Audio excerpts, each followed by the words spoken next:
Welcome to 3 fast tips to improve your Bretonnian gameplay, maybe get some wins on that multiplayer ladder, or just perform a little better in campaign. Honestly, most of these suggestions in these videos apply to both. They're just generally good ideas for units. Now, this first one is a shout out to my Warhammer 2 gamers, where the Enchantress used to be immortal and like Mortis engine everything down in every game. She is not that anymore. A lot has changed about game 3, and she's been nerfed several times. And I see this way too often from Bretonnia players. They'll take the Enchantress. They're like, she has a slow drain Mortis engine from her Mists of the Ladies, so she can just dive into chaff and just eat them alive, and she'll be okay, and all that stuff. Yeah, no, the Enchantress isn't that good anymore, and here's largely why. 15 armor, low melee defense, a little bit of ward save, but no physical resistance or anything. She gets murdered by basic spears actually super easily, and then she doesn't have the best mass to get out on her unicorn, so she's not that good as a Mortis engine. She has to be in melee with something to start draining stuff, but then just dies horribly very quickly. So it's very difficult to find a spot for the Enchantress to really get good drain out. You really don't use her much as a Mortis engine anymore. You just use her as like a cheap-ish hero caster lord, you know, because she still has a favor of the Fae. She has some good buffs and stuff. I'm not trying to say the Enchantress is bad. It's just people are using her wrong, or how they used to in Warhammer 2, where it's just fire and forget, she'll be fine. She's not fine. You need to protect her now. And I need to see people making more of that adjustment. The next thing up, some Bretonnian mains might argue with me about this. It's one of the tips I have that I am not 100% sure is fact. I'm going to throw the disclaimer out there that this is my observed opinion from casting so many games over the years.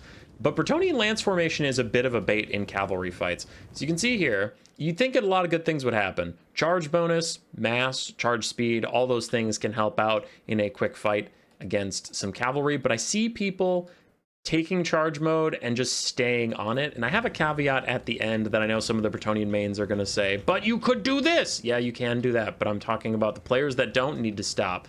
So charge, you know, the lance formation versus infantry is okay. You can see this is something that actually I've been talking to Teddy Spaghetti about as he's been trying to learn Bretonnia. He's getting frustrated. Something happened to Bretonnian mass, because I don't know why, but that kind of charge keeps happening to me. So your charge bonus is nice or whatever, but the lance formation doesn't quite penetrate as deep as it used to into the infantry line. So now your regular formation and your lance formation don't really penetrate that deep either way. So you do have to consider whether you really want the extra charge bonus and mass, but you're losing 8 melee defense. You are a little squishier. But the big part of tip number 2 is do not use lance formation to take a cavalry fight.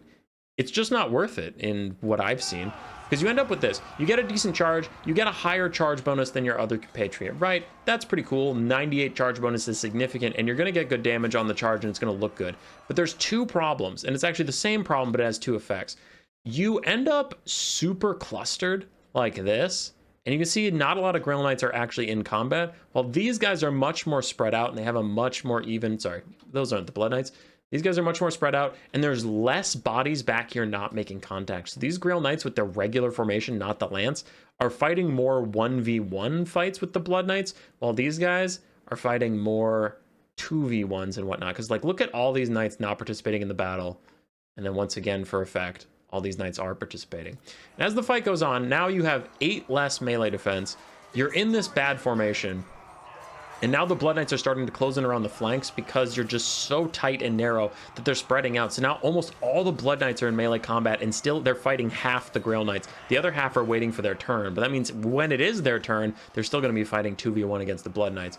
Over here, we can see these Blood Knights down to 3,000 HP, and the Grail Knights are still at 4,700. On this side, 3,800 HP, but these Grail Knights are down to 4,000. So while I let these play out, and you can just see the health bar differences, you can also see in the middle, the Knights Errant with the less melee defense are taking more damage. So again, I wouldn't recommend staying in lance formation after you make impact.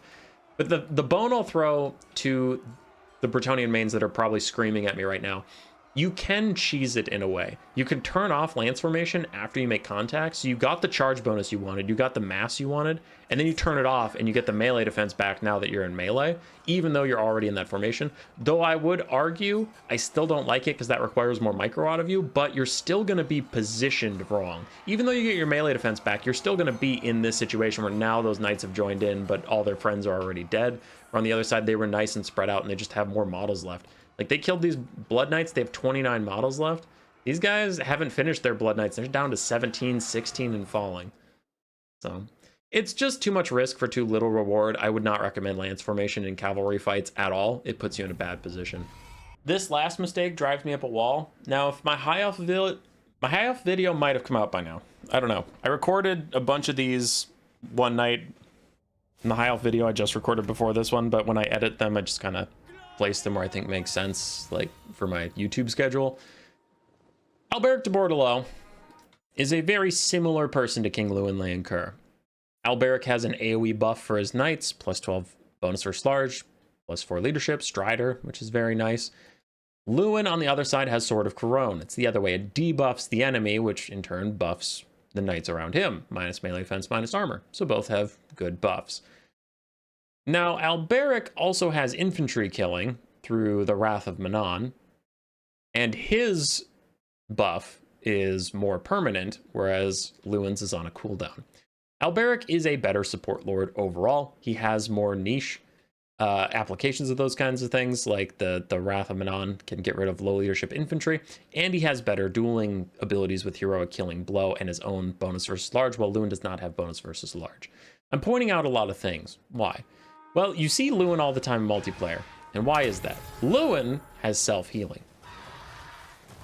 Lewin has the Ladies Champion. He can slowly heal himself up, and you can use your Damsel of Life and your regrowth on Grail Knights or Hippogriff Knights that are assisting Lewin. You don't have to worry about him.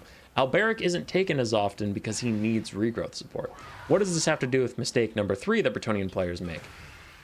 Stop freaking healing Lewin. I hate it. I hate seeing people take Lewin and then throw a regrowth on him when he gets chunked to half health. No one cares if you got chunked to half health. He'll heal it up. That's literally his whole point. If you wanted to heal your combat lord, just take Alberic. He's a more consistent support lord, and he's a better duelist. If you're going to heal him anyway, that's his one drawback. So healing Lewin is pointless. You're defeating the whole reason you took him. So you're not healing your Grail Knights, you're not healing your Hippogriff Knights, hell, you're not even healing your Questing Knights or Knights of the Realm that still need it more than Lewin does. Lewin, if you put him in a bad situation, just get him out of the bad situation and he'll regenerate up while he's helping support other fights or things. Just don't leave him isolated. But I see people get so scared, like he gets low on HP and then they'll throw a regrowth at him. And I'm like, well, that's just a regrowth your Grail Knight doesn't get. So cool, I guess.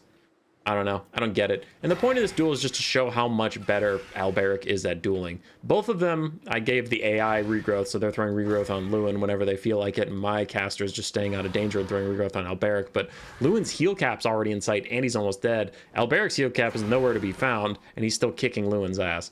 So at this point, I'll fast forward for a little bit. He gets another regrowth. He might heal cap if he doesn't route first, and my Alberic is still chilling, half HP. I haven't gotten my second regrowth off yet.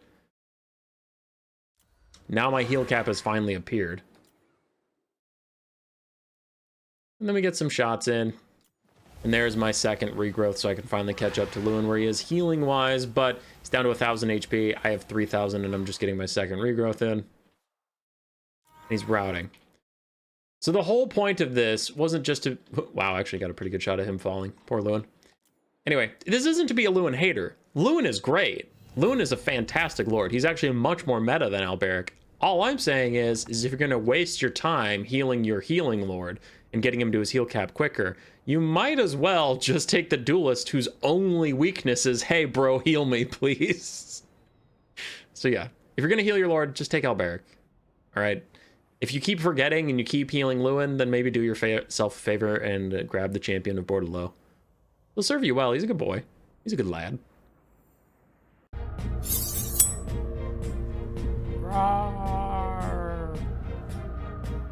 Subscribe, yes, yes.